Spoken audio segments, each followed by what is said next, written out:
I am unashamed. What about you? Welcome back to Unashamed. We are super excited to have Captain America.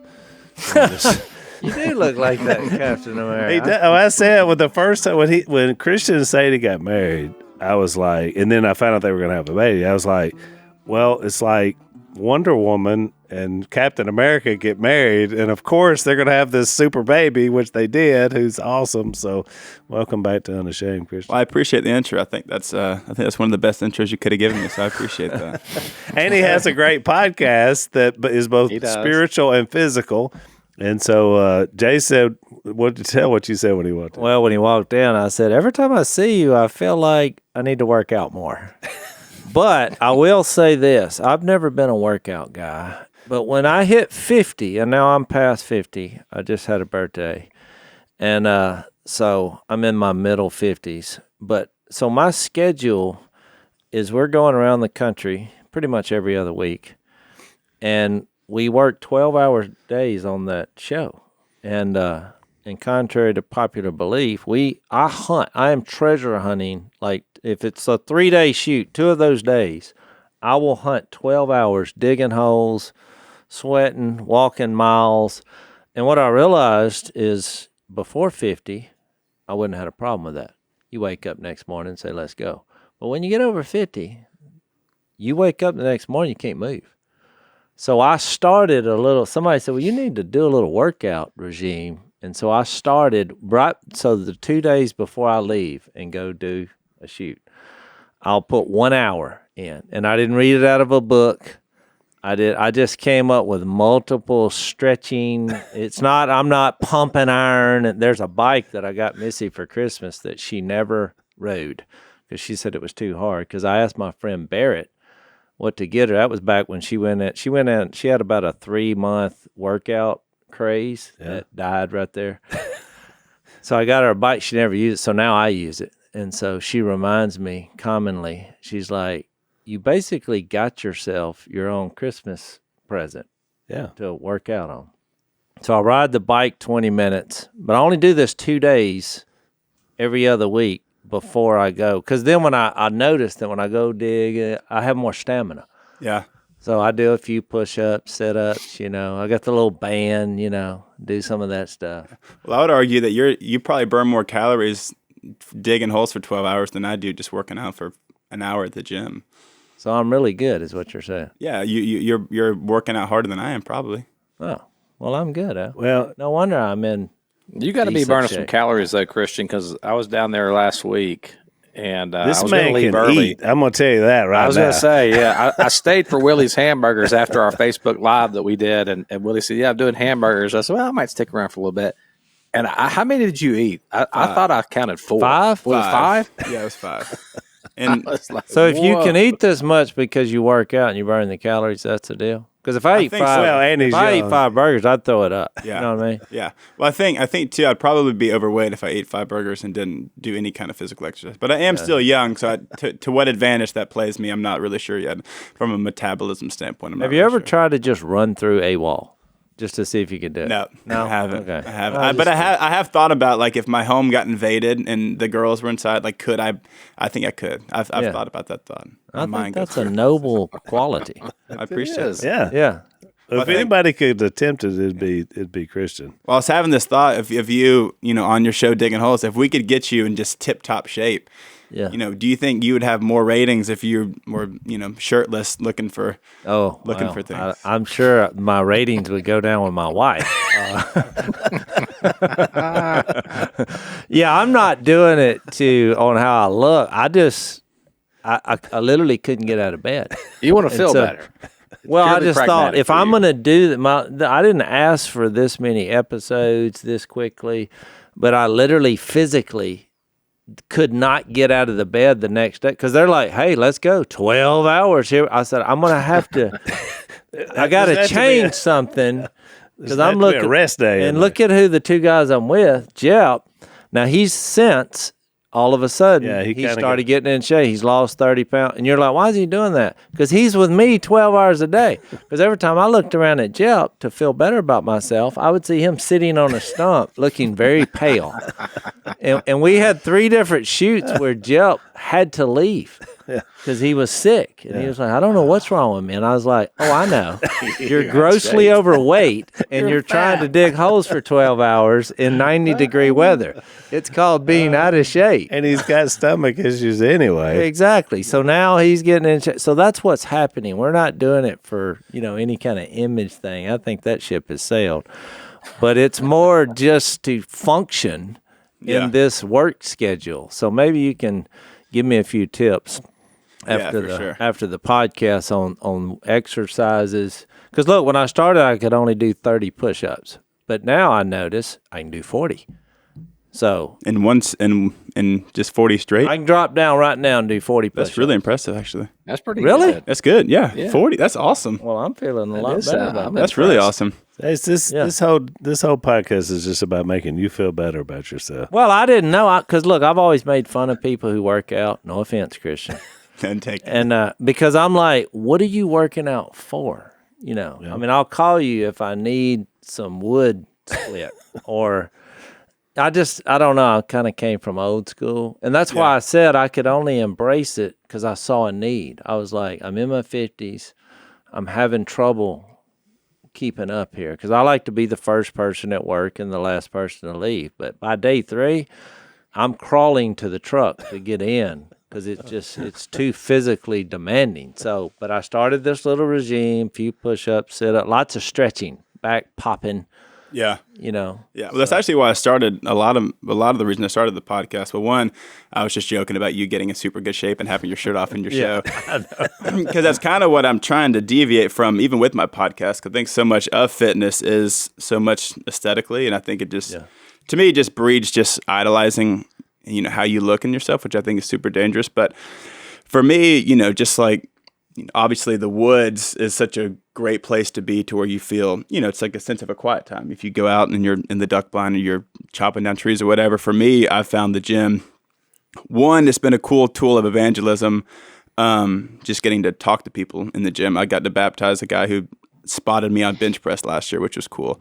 But even two, from a physical standpoint, like you said, being able to run through a wall, I think to some extent, like adrenaline would get there, but then at the same time, I would like to be physically capable to actually protect my family if something came to it. And one, I like, like a challenge. I like trying to see if I can lift a certain amount of weight or if I can run this time. So even just from a competitive standpoint, I've found that it helps me, just kind of stay disciplined. Even I think so much of my spiritual routine is benefited by me having a physical routine. That's just for me personally. I think if I'm disciplined physically, it kind of helps me spiritually. And if I'm like this morning, I was listening to a Matt Chandler podcast when I was working out, and it was super encouraging. But I'm like, if I'm listening to rock and roll or rap, then I just get so consumed with how I look. So I'm kind of trying to preach against, just working out to look good, to feel better about yourself. But how can you serve your family better? How can you use that time to really benefit your spiritual life as well? Because it's a time where you're, whatever you're putting in, that's what's going to pour out. And if you're pouring in, worship or a sermon or whatever, how can you use that time to really benefit your spiritual self just as much as your physical? Well, I love the concept. That's what I love about your podcast. Which tell what's the name of the podcast? So it's called the 4-8 Men Podcast. So it's based off of 1 Timothy 4:8, where Paul says that physical training is of some value, but godliness has value for all things. So kind of taking that thing of Paul acknowledges physical training, and for people it looks different. For you, it could be, like you said, digging holes for 12 hours a day. For me, I need it. For me, it's whatever, doing a circuit or bench press or whatever. So it looks different to everyone else, but he says that physical training is of some value, but godliness has value for all things. I think sometimes we don't realize that like spiritual disciplines help you, work your way towards maybe not salvation, but sanctification, right? So it's like, if I want to be in good shape, I might not just go work out once a week. Same way spiritually. It's like, if I want to know Jesus more and actually have faith, I'm not just going to go to church on Sunday. So there's, it's Monday through Saturday. What am I doing? Am I reading? Am I worshiping? Am I praying? And I think there's, same with physical routines, I think there's spiritual things we can do that benefit our faith. So if I want to get in better shape, I'm going to go work out. If I want to be more spiritual, if I want to have a stronger faith, and I'm going to put in practices to read and to put in the time like I would do for anything, for whatever hobby, or whether it's, duck hunting. If I want to be better at duck hunting, I'm going to go shoot skeet, or I'm going to go practice or whatever. Yeah. Same with our spiritual life.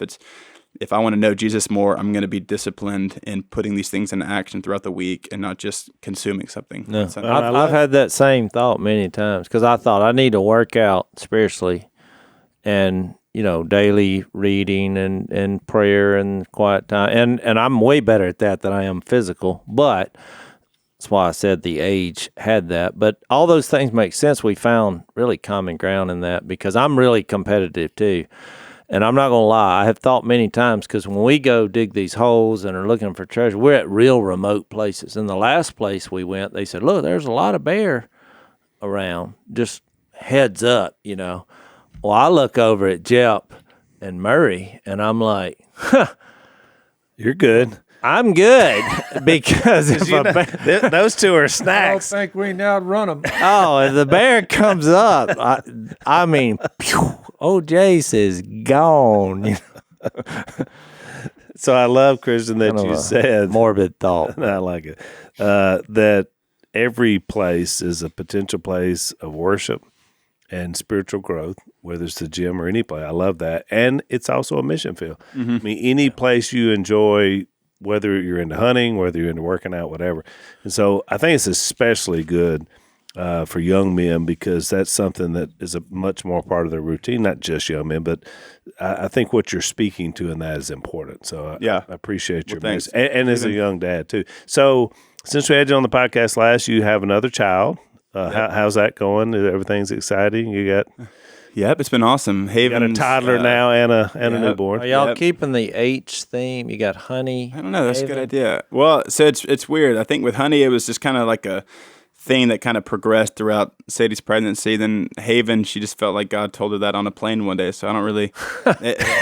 Neither one of them were really ever on our She list. was close of to names. heaven, Haven. Yeah, I They guess. do have spiritual implications, though. Yeah, they both have spiritual implications, but I don't really know. I like the H on H. I think it rolls off the tongue nice, but yeah, that wasn't really planned or anything. But yeah, Honey is she's over 2 now. Haven will be 3 months, or I guess almost 4 months when this comes out. But it's just night and day different. Like you really see just how different babies are. Yeah. Like, Honey was night and day more difficult than Haven's been. It's just wild. Right. Haven has been an angel, and Honey was never slept, had colic real bad. She'd go through 10 outfits a day. And Haven, you just put her down, she falls right asleep. You don't I hate have to tell you rock this, her. that's never going to change. So don't do what I did, because when my kid Reed and Cole were in junior high, one day I was so frustrated, and they were both sitting down. Of course, Cole had done nothing wrong, Reed, but he was part of the Come to Jesus meeting, and I said, Reed, you need to be more like him. And I pointed to Cole. Which was probably terrible, because then now it's like, jealousy. I brought in that aspect. Exactly. But Cole, later on would say, well, Dad, I was just way more crafty. I learned you can conceal this a lot easier than just open rebellion. So many things about it. Genetics, both things that are just hardwired into them to be different sometimes if they're more like one, you or the other, you or Sadie. There's so many different aspects, and their personalities are just different. Sometimes you have to just constantly be on one of them because they're so stubborn and hard-headed, whereas the other one's much more pliable. And sometimes those will change. My girls changed. Anna was much more stubborn as a baby, but then she's a firstborn, so I was probably harder on her. But then she's now one of the most compliant people ever, whereas Alex was the other way around. Super easy young. When she hit those teenage years, here we go. Well, that's why We've been butting heads ever since. they're the ultimate mission field, because I do think that's part of your marriage is having these conversations about how to address each kid, a little differently with the same principles applying. Right. It's just not the same. And Yeah. it's never going to be the same. And even Mia, we had her on the last podcast, and what a bright bulb she's turned out to be. But it was just, her life was so difficult with all the physical trauma and all the things. And you shared it with the podcast audience, there were struggles with all that, with how Oh she yeah, there looks, was a with couple everything. years, and She went through a tough season. we were kind of we had a misdiagnosis on the problem because we were treating her like our two boys. When all kids go through puberty and teenagers, that's the toughest time, which that needs our most attention because we all remember being teenagers. But it was really more about the trauma that she had been through all those years and loneliness, and it really affected her identity, which is what we were talking about. Because, when you're sitting in recovery by yourself for 6 months when all your friends are at school, that can be devastating for a kid. I mean, they're lonely. They feel like something's wrong with them. And so we weren't attacking the problem or trying to help her in the right way. And fortunately, Missy had a counselor friend who that was the first thing. She said, I've dealt with kids like this. It's more of a post-traumatic issue. And one weekend session with our whole family, and it was a catalyst for her to move to Jesus like I've never seen before. I mean, it was like, okay, this is where I had a lot of issues that I needed to discuss. So, glory to God on that. So for about 10 years, one of our sponsors, Patriot Mobile, has been America's only Christian conservative wireless provider. And when I say the only one, I mean it. So trust me, they're the only ones out there that kind of share that with us. And Glenn and the team have been great supporters of our show, which we love. And so we're proud to partner with these guys.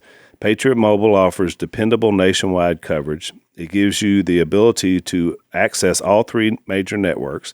So you're going to get the same coverage, but you do it without funding left-wing ideology, which is much better, don't you think, Dad?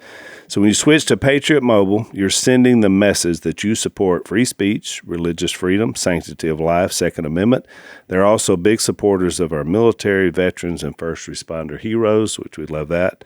They have a 100% U.S.-based customer service team that makes your switching very easy.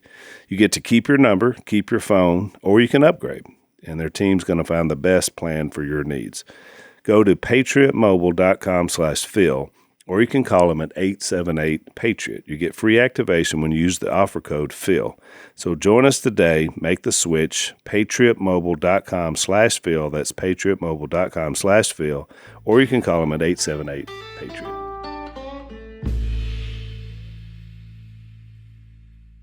So, got a big announcement.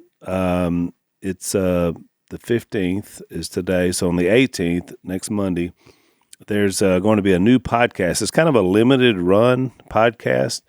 Zach, what's the name of it? It'll be called the Blind Movie Podcast. So it's about the movie, but I've said this, it may be the last time that the whole family is on screen together. We'll see, but everybody's on it. On a couple of the episodes, we're only going to have about 6 to 8 episodes, but we spent 2 days filming it. It was very meaningful for us. We had just seen the movie for most of the episodes, the ones I was a part of, and so there's a lot of emotion there. I just think it was really good to it was almost cathartic for me just to having watched everything on the screen and then get to come back and talk about it in a podcast format. It was great. So I highly recommend people to check it out. Yeah, it'll come out Monday. So the way you can find it, anywhere you listen to podcasts, it'll also be on our YouTube channel. But anywhere you get podcasts, I know it'll be up Monday. It's the Blind Movie Podcast. Just everybody go check it out. I think you guys are going to absolutely love it.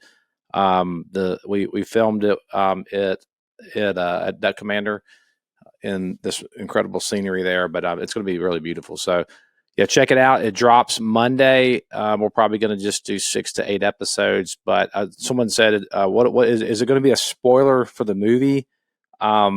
And I'm going to go ahead and give you a spoiler right now. In the end, Phil gets saved. So it's already spoiled. You know the end of the story. I mean, people know the story. So this now is just Zach talking is about spoiling the spoilers. So we're going to send out a link so you can get signed up for our emails. If you go to theblindmovie.com, be sure and do that. We also need you to go and listen to these episodes and rate and review the podcast on Apple as soon as it drops. This is going to help us drive the podcast up the charts, and we want folks to be able to go and listen to this, and so they can get excited about the movie. So be sure and jump in there and really drive this thing up where folks can know about it. So, Yeah. Christian, I'm curious because you've seen the movie probably maybe more than once because your in-laws are producing the film. Mm-hmm. But I'm curious from your perspective what you thought about it, because you didn't grow up, hearing the stories like all of us did. So we're so inside sometimes it's hard for us to just see it as a movie. And so what do you think about it? What was the impact of it to you personally? Personally, I just thought it was so powerful. It's really cool. I think there's multiple layers of it. I think it's cool that, it's kind of produced in-house. Like a lot of our family, Zach and Corey, really took initiative in it. And, from screenwriting to producing to all the things, it's cool to have your family be so a part of it. But even just the film, I think there's so many things that there's so many things that could have been shied away from, but really to embrace that and to go for it, and to really see the redemption, like you just said, Zach. There is a spoiler at the end. Phil gets saved, and I think seeing what leads up to that, I think it's even though it can be hard to watch, it's relatable for so many people. Whether it's we all have sin. Everyone has sinned, right? So it's just. I don't think anyone's going to watch it and say, how could Phil do that? I think they're going to see them in their story, whether it's themselves or their cousins or their siblings or their parents. Everyone has some relatable sense to that of just being lost and just being in the world. And, when you're watching it, I can relate to it so much just from a standpoint of just being addicted to something, right? Yeah. Of just being so caught up and not wanting anything to do with faith. And I think that's the biggest thing is just, seeing where Phil's life is now and especially his marriage and seeing all God's done, through that season and the redemption that's been brought from it. I think that's the coolest thing. I think most people that see the movie or have watched the show and seen, the success that's had, and just seeing that if this period of time never got fixed, then you would not have had the success of what it had. And you and Willie and everyone always talks about, like, there might not be a family if that never happened, right? So just seeing the trickle effect and just seeing the just the trajectory of what happens when one man does repent and ask for forgiveness and turn his life around and live that out as a daily thing. I think you see the culmination of what happens from a family perspective and even just how the community's been impacted by that decision. So yeah, and we talk a lot about legacy building, what that looks like. And a lot of that is watching our kids, my nieces and nephews and Jase's, to then grow up and find these amazing people that because they had a spiritual prism that they were raised in, that someone they were looking for to then spend the rest of their life with. And Sadie obviously found you and you found her. Mm-hmm. Same with, I think about Brighton, Reed's wife, and just what they now bring to the collective of our family is just builds it and make it stronger. I mean, what you and Sadie are doing, not just with your podcast and your impact, but even by the time this airs, you will have just finished Live Original tour here. Mm-hmm. Locally, which I love. Sadie wanting to do that in her hometown. That was so important to me that it's just like, hey, this is where we're from. Come to West Monroe. And I don't know if I told you this last time you were on, but when Lisa and I were going out of town either last year or the year before on this weekend coming up for Live Original, and all these young girls were coming through and they were so excited. And I was like, must be something going on in town. And I never even realized they were all coming to be a part of that. Mm-hmm. And they're flying in from all over the country. And so just, it really is, and Dad, we've said this to you so many times before, we're so grateful for the decision that you and Mom made that then changed the trajectory of your kids. And now you get to watch your kids and your grandkids and your great-grandkids making those same decisions. Faith comes from hearing. It comes by hearing, and hearing by the word of God. It's just that simple. That's right. Hear it and believe it, or you say, well, how do you get to be 28? Never heard it. Right. And how old are you, 28? 25. 25, yeah.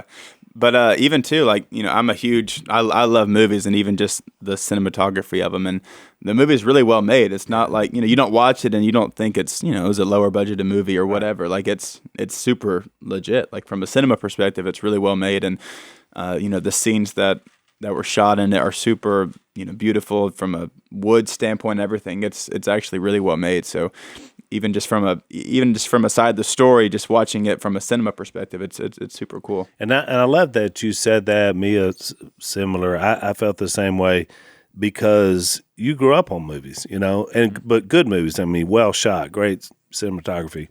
And Zach, you guys, the whole crew did an awesome job with that because it's beautiful. It's a beautifully shot film with some hard things that happen in the story. But I think being able to do that makes it really special. So I love it. One last thing before we take a break. So you're also my next door neighbor now because your house is almost done. Yep. You're close, right? Yeah, trust me, we're close. They have a beautiful house. It's right behind our place. So we look forward to getting to watch your kids grow up from close by. We kind of got a compound thing going. Jason and Missy are there. Willie and Corey now. Sadie and Christian. And 2 mom and 2 papa and everybody else, which is a great blessing for our family. Let's take another break. So, Jace, can you feel it? Can you feel it in the air? We feel the tension in the air. I meant hunting season is near. That's what I meant. Oh, the tension. Yeah. It's the good tension, though. It's what does Missy call it? The ordeal. The ordeal. Yeah. Cooler temperatures, people playing football, and a lot of hunting. Yeah. Getting all your gear ready. Dad's getting the water regime and all the regimes ready. So our friends at Barrel Buddy are always there to remind us that one of the things that you have to make sure as you're preparing for hunting season coming up is that your gun is at its maximum proficiency. And we're all about that, both for safety, but also just to be able to hunt and harvest what you're out hunting. So you see the product here if you're watching.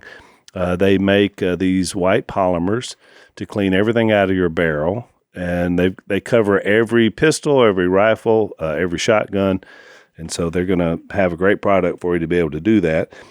Some of the old systems had flaws, but they come up with a really good system to make sure your gun is clean and that you're a good gun owner. So I want you to check them out. They're a good Christian company as well. Have an ongoing Bible study with a couple of the guys myself. Love what they stand for. So go to barrelbuddy.com, BARREL buddy.com, and check them out. Get ready for hunting season.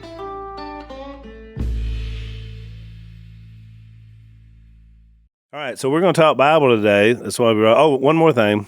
Sorry. Thursday, September 21st, Lisa and I are going to be in Bloomington, Illinois, at the Living Alternative Pregnancy Center. So go to their website and find out if there's tickets. I don't know whether there are or not, but I love mentioning that because every time someone from Unashamed Nation that's in that area likes to come see us. So check that out. So we're in Luke chapter 12. Jace, we introduced this. I sent Christian our notes and kind of told him where we were, so he's ready. So podcast before last. Yeah, because we've had some guests on. We have, but we did a detour. Yeah. I think Luke 12 and talking about some of the things we've been talking about, because now we're talking about money, which I had to kind of have an epiphany because I've never liked to talk about money, and I never liked preachers who preach about money, and I've kind of clarified that because there's been so many bad black eyes in the churches over leadership and the misuse of money. And people use that for an excuse. But in reality, when you look at what Jesus addressed, really, he talked about when it comes to things that can really be a stumbling block to your faith, he talked about money more than anything. He did. Mm-hmm. And a third of his parables have some implication, money or material possessions, or, putting your faith and trust in that. And I heard a really fantastic lesson by Tim Keller, which I'm a big fan of, especially in the Gospels and just getting the context of things. And the title of it is Money, from Luke 12. But he had 2 signs from Luke 12, 1 through 34. He had 2 signs that you're greedy, which is gloating or worry. He had 2 psychological aspects of it, which is finding your security in how much money you have or possessions you have, or finding your beauty in it, which is your image. And I just kind of giving you this outline because you're going to see these things come up. And then 2 practical things about greed is you see people running after money or possessions, and you see people storing it up. And I hit on that the last podcast that we talked about, Luke 12, because when he says watch out, and we read the text, when he says watch out in verse 15, be on your guard against all kinds of greed. A man's life does not consist in the abundance of his possessions. And it's one of the few times that a sin or something that you're pursuing where Jesus says, watch out. And this happened when there's crowds behind him. He's speaking to his disciples, and someone from the crowd asked, tell my brother, teacher, this is in verse 13, to divide the inheritance with me. And we really didn't get into the specifics of this, but I thought we could pick up right here. Yeah. And it was probably a younger brother, because you rightfully kind of laid out what their system was. They would go to a rabbi to settle civil disputes. Now, even though I don't think this guy was legitimately asking for a problem, I think he was just seeing what he would say about it. Yeah. Because Jesus didn't have the right pedigree, and he just was not in the rabbi circle of respected individuals among the Pharisees and the teachers of the law. But you probably can predict that this man was probably the younger brother. The older brother, I don't know what percentage they got, but They got a double portion. they got a double. So everybody had a portion, but depending on the kids. But then the oldest always got the double, and the only reason why is because the oldest son.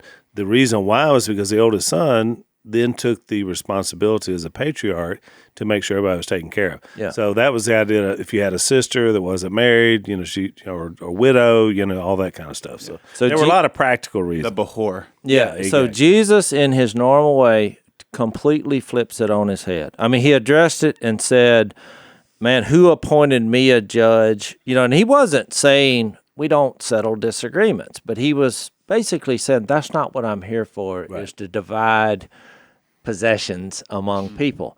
And then he got to the heart of the matter, which he discerned, which he does. He knows what's in us. And he starts talking about being greedy. That was the problem. We have greed going on, and who knows the details, but I think it's fair to establish that.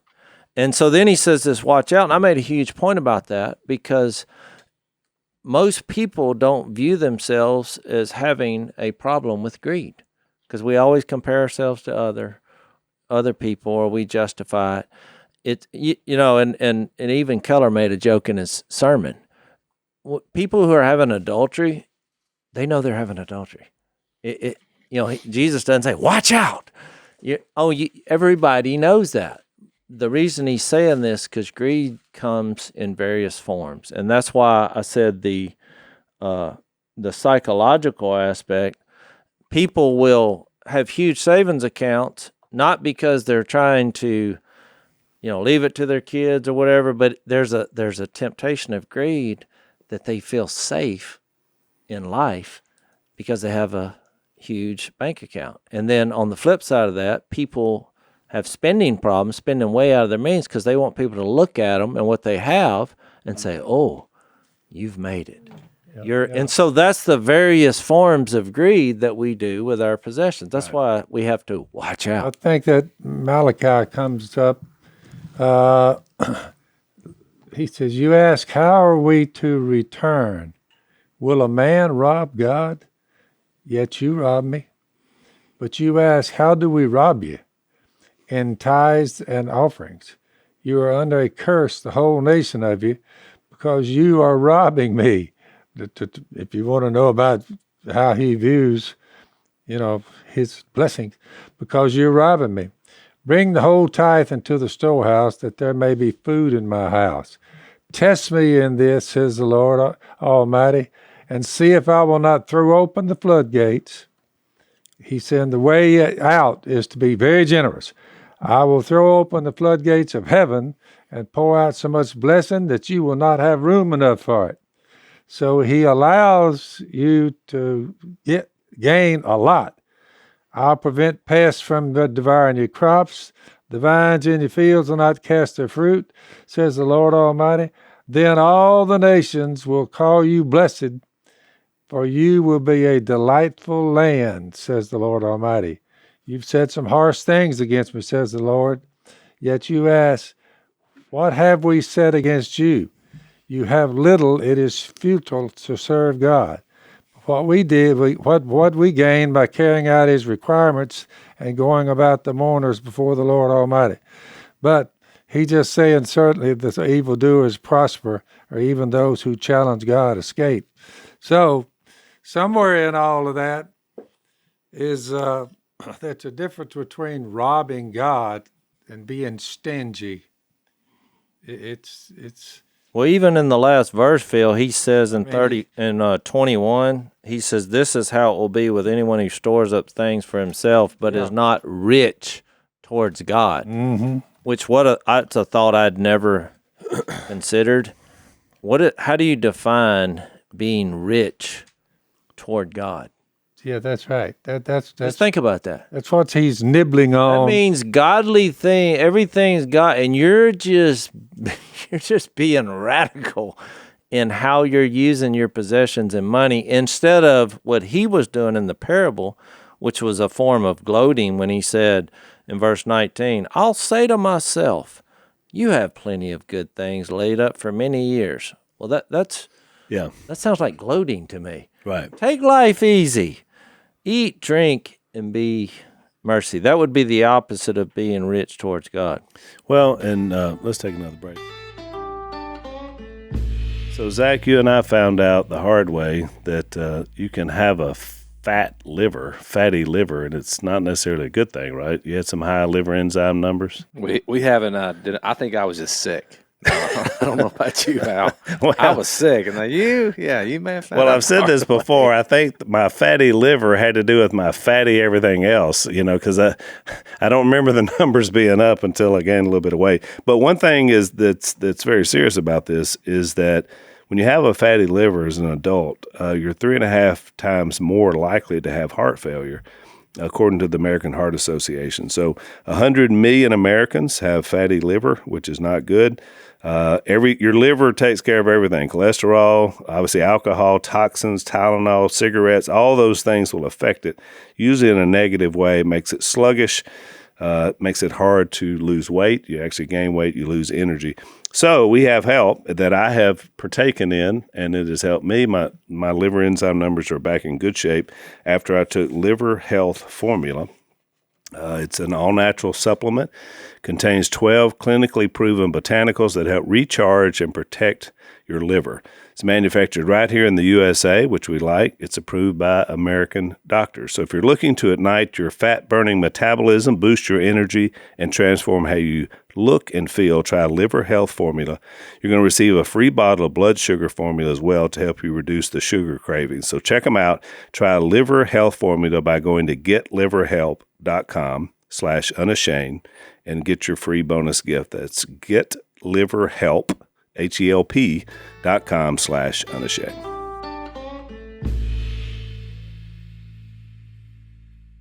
One of the things, as you mentioned, which we haven't talked about specifically what they are, but you mentioned all kinds of greed. And it's interesting because I didn't even do a deep dive, but I just did a surface look at this word itself, greed, and how it's used. If you go to Proverbs, greed is related to bribes, that which is unfair. In other words, when you bribe somebody, how's that greed? Well, it's unfair. You're paying somebody for something you don't deserve, and then you're getting something back. According to the proverb writer, that's greed. If you go to Jeremiah 6, Jeremiah 8, Matthew 23, even Jesus, greed is related to deceit, especially inside the spiritual. All those are spiritual contexts. These are religious leaders that are not taking care of the people, and they call them greedy. So that's corruption. Then you got Paul in Corinthians and Ephesians. He uses the word greed in a context of sexual immorality. Well, like deceit. Yeah, remember when you mean in 5:3? Yeah. He said he said there shouldn't be a hint of sexual immorality, which look, people go around and think, what does he mean by a hint? Right. I mean, Oh yeah, it's kind of like I've said that people have asked me that. I'm like, well, if I walked into my house and my wife was kissing another man, that'd pretty much be a hint of right. sexually aroused. But then he uses or of any kind of impurity or of greed. Yeah. So in that context, that's more of speaking to the insatiable nature of greed. In other words, nothing's ever enough, right? Well, and it's hidden. right. It's very it's deceiving. Right. So Peter in 2 Peter uses the word to talk about false teachers. Remember we studied Peter? He used greed in these secret and selfish manipulations These of people these. in Malachi, they were going down a path. They were going down a path that involved you store up your money on your own. You God, I mean, that's giving them too much. Yeah. I mean, so they were just taking advantage of what they should have been just. Well, being generous, right? Yeah. unfortunately, you could have the context of somebody giving $50,000 to a kid's charity, and you say, boy, and the guy doing it because he's like, well, look at me. Yeah. Look at you. Which See what I we see mean? You Jesus could do use. something good Right. with the wrong attitude and actually do it to give yourself an image that is not godly. Right. And so the reason I bring all that up is Dad mentioned Malachi, Jesus here. Jesus is talking about money and possessions. There's no doubt about it. That's the context. But the reason I wanted to broaden it is because greed is one of those what I call root sins that grows out a lot of stuff. And I think it's why so many writers use it in so many different contexts. Same with pride. If pride is your root cause, then it's going to close you off to doing what God wants you to do, and you'll get into all sorts of things. But you got to get back to what is the root. And so in this context, the root is greed becomes the issue. And so then but you called it, Jace, when that's your root problem, a lot of times you never recognize. You're dealing with all the symptoms out here on the outer edge, but you never get to the heart of what your issue is. And you mentioned it earlier, like that idea of comparison, because I think too, even from a Western, standpoint, I mean, if reading a verse like this, I don't really know percentages and everything, but we're wealthier than 90 whatever percent of the whole world, So I think we can say, well, we're not millionaires or billionaires, whatever, but we're still wealthier than whatever the percentage is. And, talking about greed, it really is, and you kind of talked about a root system, like it's different for every people, right? You talked like in verse 19, it says, and I'll say to myself, sit back because I can hoard it. But then there's the person who, like you said, out of pride, wants to spend it all to have attention, whether it's a new car or a new house or, fancy clothes. Like you're not hoarding it, but it's still greedy in the sense of like, how can you get yours kind of thing, So it's multifaceted. I think even too, with comparison, we can say, well, at least I'm not hoarding my money, but I'm spending it all. Like there's so many things like that. And I think even too, the Bible here is not also saying don't be wise with your money. Like you can invest your money and, you don't have to, there's smart ways to do, but it's a different, like you said, if you're saving it for your kids or for whatever, like there's ways to be smart about it, but if it ultimately, we're going to get there in a second, but if you have so many worries around it and if that's just all consuming, then it is something to be aware of, to watch out for. Because it is. And he makes it clear because he says, here's what greed does. It makes your life consist in the abundance of what you have. Yeah. I mean, that's what he said you have to avoid. Mm-hmm. So whether you have a little or a lot, the heart is the same thing that goes in every time. And so that's what he's looking Well, I thought about every time. They had made it a money-making enterprise. Oh. And it was going their way. Yeah. I thought about every time I've ever had to watch out. It was either if I'm walking through the woods and I'm watching out for a venomous snake. Or a bear. Or a bear. Or the weather. I'm going out hunting. I'm watching because I'm like, well, I don't want to get in a storm and die. Or I don't want to get bit by a poisonous snake. But Keller made a really good point. Part of that is asking questions and doing this self-inventory and holding yourself accountable because you do ask questions. You're like, if you see a snake move in the woods, the first thing you want to determine, I had it happen this morning. I mean, the cleaning ladies were there. Missy called me. And I knew she was at home, which is a bad sign. And I answered. I said, "Are you not here?" She said, "I'm here. There's a snake in the cleaning lady discovered a snake in our little guest house." And I said, "So what do you want me to do?" She's like, "I want you to come determine if it's poisonous, So that's what my point is about asking questions. So I was like, non-poisonous. But I think asking yourself that, or being open to how you are, and we did a whole thing 2 podcasts ago about the sneaker preacher website. If you're preaching the word and you're wearing $10,000 tennis shoes, it's just not a good look. But somebody needs to have that question with that pastor. It's not wrong to have a nice pair of shoes, but if you wind up on a website, it just looks like there's a double standard, when I think, and to Jesus's point here, he just got through talking about eternal life, heaven and hell, not being ashamed of him, not blaspheming the Holy Spirit. And some guy's like, "Hey, can you help me divide this family conflict and get my money?" Mm-hmm. It's just, wait, what? Your priorities, and you're not asking the right questions. Yep. Is what I was getting at. I think, like you said too, it's, you have to do an inventory of inwardly of yourself, because everyone has different convictions and looks at things differently, right? So if someone gave you $1 million, you might handle it differently than you might do it. And, greed might look different, but you could have the money and it just be, money. It's just a tool for you to use, but exactly, you could use it and all about either hoarding it or spending it on yourself or whatever. So there's, it's all about conviction. Like if you have a lot of money, like money's not bad. Jesus, wants us to have that, but it's not, I'm against the whole prosperity gospel, which I'm sure y'all are too. Yeah, but this seems to kind of fly in the face because when we read the next section, he's going to get out there and he's like, "Go sell everything and give it to the poor." Yeah, I mean, and that's kind of what he was saying. If you're getting your security from that money, or you're getting your beauty, because that's the 2 illustrations he's going to use, and I want to read it. Because when you think about it and go to the finish line, think about this: can money prolong your life? No. Can it fix broken relationships? No. It actually causes more broken relationships than you could actually even attempt to fix. Can it, if you get diagnosed with some disease, you're like, "Well, we're going to go to every hospital, we'll do everything." Well, some diseases, or money is not going to fix that.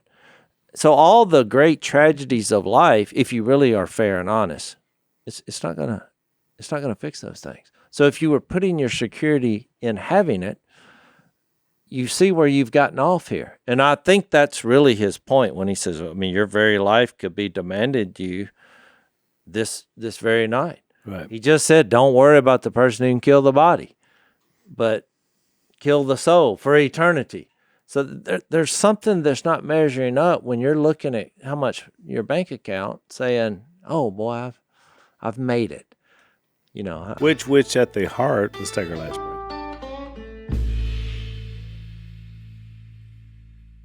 Which at the heart of it, Jace, is exactly the parable.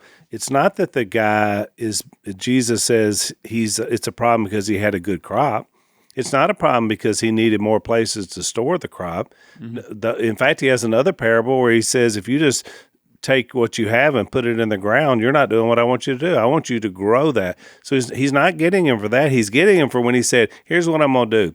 I'm going to do all this so I can take it easy. Mm-hmm. And just enjoy me. Mm-hmm. I just need some me time. That was his issue. Yeah. And he says the reason he was a fool is because his life was going to end that day. Well, and I think he thought he had done it. He had done it. It was about him. Every good and perfect gift is from above. But unless your crop came in, and he thought, I'm just a better farmer than everybody. Right. So now I'm going to build some bigger barns, and I'm just going to take it easy. Well, it's just all about him. But that's what I said, when all these tragedies come up in his life, then what? Or what if your life ends at night? Then now what? Right. So that's why it's a lie. It's a tool of the devil's workshop that is deceitful, and I think it's really in our society way more prevalent than anyone wants to admit. Right. Somebody said, look, there's thousands that have been doomed because of sex or whatever, but there's tens of thousands over money and greed. because it really is a bigger driving force because it's so concealed and so deceitful. And people put their faith and trust in it every day. I think we should read, let's read that because we only have a few minutes left. the next response. So when we get to verse 22, then Jesus said to his disciples, therefore, and this is in the context of what it means to be rich towards God, do not worry about your life, what you will eat, or about your body, what you will wear. Life is more than food, and the body more than clothes. Consider the ravens. So this is the first illustration. The ravens, they don't have money. They do not sow or reap. They have no storeroom or barn, yet God feeds them. How much more valuable you are than birds. Who of you by worrying can add a single hour to his life? Since you cannot do this very little thing, why do you worry about the rest? And so here's the second kind of illustration about the beauty. Consider how the lilies grow. They do not labor or spin, yet I tell you, not even Solomon in all his splendor was dressed like one of these. If that is how God clothes the grass of the field, which is here today and tomorrow is thrown into the fire, how much more will he clothe you, O you of little faith? And do not set your heart on what you will eat or drink. Do not worry about it. For the pagan, and I think here's a really key phrase, runs after these things. Mm-hmm. So you kind of get this idea of the two forms of greed, whether you're hoarding it or you're running after it. And your Father knows what you need. Verse 31, but seek his kingdom, and these things will be given to you as well. Do not be afraid, little flock, for your Father has been pleased to give you the kingdom. Sell your possessions and give to the poor. Provide purses for yourselves that will not wear out, a treasure in heaven that will not be exhausted, where no thief comes near, no moth destroys. For where your treasure is, there your heart will be also. It's really a powerful, It is. very profound, radical view of money and possessions that when you get through all the things going on in our life, it's really true. I mean, this is a true fact. None of that's going to add anything to your life. Worrying about it's not going to help. You're not going to be able to take it with you. You can't fix any of the big problems. And here he quite bluntly says, you don't think God's going to take care of you? And so then I think when you tie this passage in with verses like, 1 Peter 2 about who we are, we're God's holy nation, his possession, the Greek word in there is for we're his treasure. Mm-hmm. It's just a slap in the face to think that you're going to put your faith and trust and run after these things when God is saying, what about me? You don't think I'm going to take care of you? Where's your faith at? Right. No, I think it's good. And we mentioned before, it's an expansion. He continues to expand the idea that it's not just about money. It's about a decision. It's about a heart. A couple of things, a couple of Greek words here, 1 in 22 and then 1 in 29.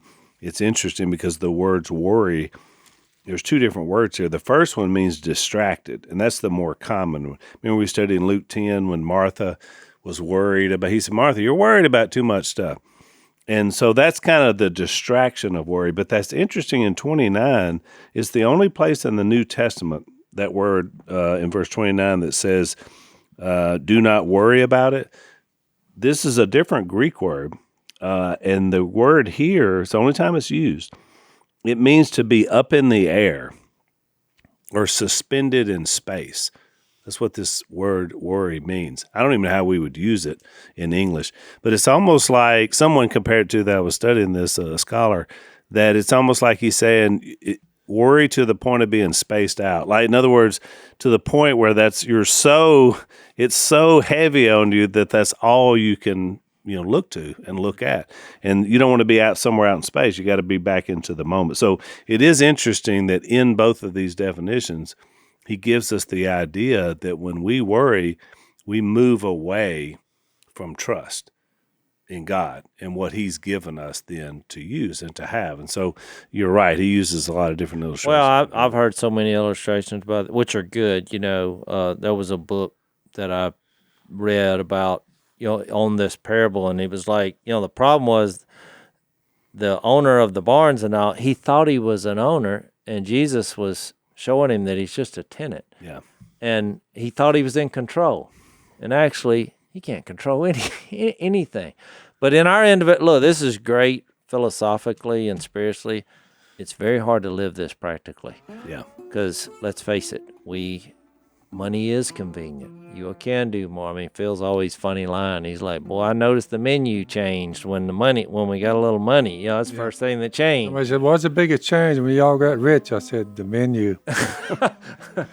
Yeah. Or mom, I've been poor, I've been rich. Rich is better. Yeah. All right, so we got a lot more to talk about. We just introduced a new thought into this idea of wealth and possessions, and we brought in the idea of worry. So we'll talk more about that. Christian's going to stay with us, and we'll talk more about this in overtime segment. If you want to follow us over, blazetv.com/unashamed is where you can get our overtime material. So we'll see you there. Thanks for listening to the Unashamed podcast. Help us out by rating us on iTunes. And don't miss an episode by subscribing on YouTube, and be sure to click that little bell to get notified about new episodes. And for even more content that you won't get anywhere else, subscribe to Blaze TV at blazetv.com/unashamed.